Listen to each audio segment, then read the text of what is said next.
வணக்கம். நம்ம சமையலறை தமிழ் சேனல் சார்பாக உங்களை அன்புடன் வரவேற்கிறேன். வாங்க, இன்னைக்கு நம்ம சமையலறையில் அவல் உப்புமா எப்படி செய்யறதுன்ட்டு பார்க்கலாம். அதற்கு தேவையான பொருட்கள்: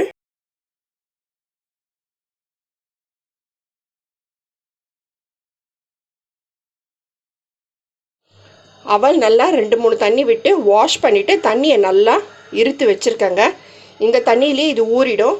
இப்போ நம்ம உப்புமா செய்ய ஆரம்பிச்சிடலாம். ஸ்டவ்வில் கடாய் வச்சுருக்கேங்க. கொஞ்சமாக எண்ணெய் விட்டுக்கலாம். ஏன்னா அவல் ரொம்ப எண்ணெய் தாங்காதுங்க, கொஞ்சம் எண்ணெய் இருந்தால் போதும். கடுகு 1 டேபிள் ஸ்பூன், உளுத்தம்பருப்பு 1 டேபிள் ஸ்பூன், கடலைப்பருப்பு 1 டேபிள் ஸ்பூன். பருப்பு கொஞ்சம் செவக்கட்டுங்க. கடுகு நல்லா வெடிக்குது, பருப்பு செவந்துடுச்சுங்க. கொஞ்சமாக பெருங்காயம் சேர்த்துக்கலாம். வெங்காயம் 2 நீல வாக்கில் கட் பண்ணி வச்சுருக்காங்க, அதை சேர்த்துடுறேன்.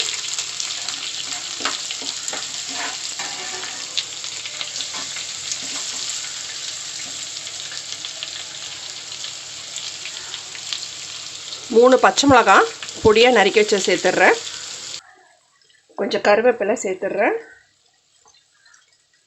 1 கேரட் இது மாதிரி நீல வாக்கில் கட் பண்ணி வச்சுருக்கேங்க. கேரட் ஆப்ஷனல் தாங்க, விருப்பம் இருந்தால் சேர்த்துக்கோங்க, இல்லைனாலும் பரவாயில்ல. நீங்கள் கேரட்டோட பீன்ஸு வேறு ஏதாவது காய் கூட சேர்த்து செய்யலாம், ரொம்ப நல்லது.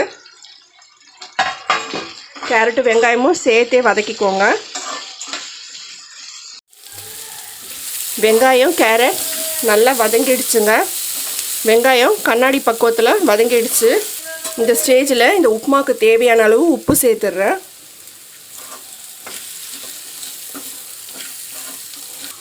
இப்போது நம்ம அலசி வச்சுருக்க அவல் இதில் சேர்த்துடலாம். நம்ம அலசினதுலேயே அவல் நல்லா ஊறிடுச்சு பாருங்கள். மெலிஸ் அவலாக இருந்தால் தண்ணி ஊற்றி ஊற வைக்காதீங்க, நீங்கள் அலசுறதுலேயே அது ஊறிடும். கெட்டி அவலாக இருந்தால் கொஞ்சமாக லைட்டாக தண்ணி தெளித்து ஒரு 5 நிமிஷம் ஊற வைங்க.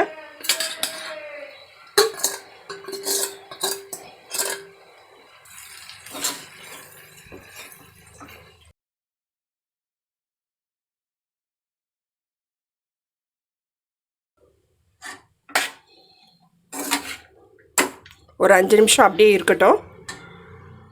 5 நிமிஷம் ஆயிடுச்சுங்க, நம்ம எடுத்துடலாம்.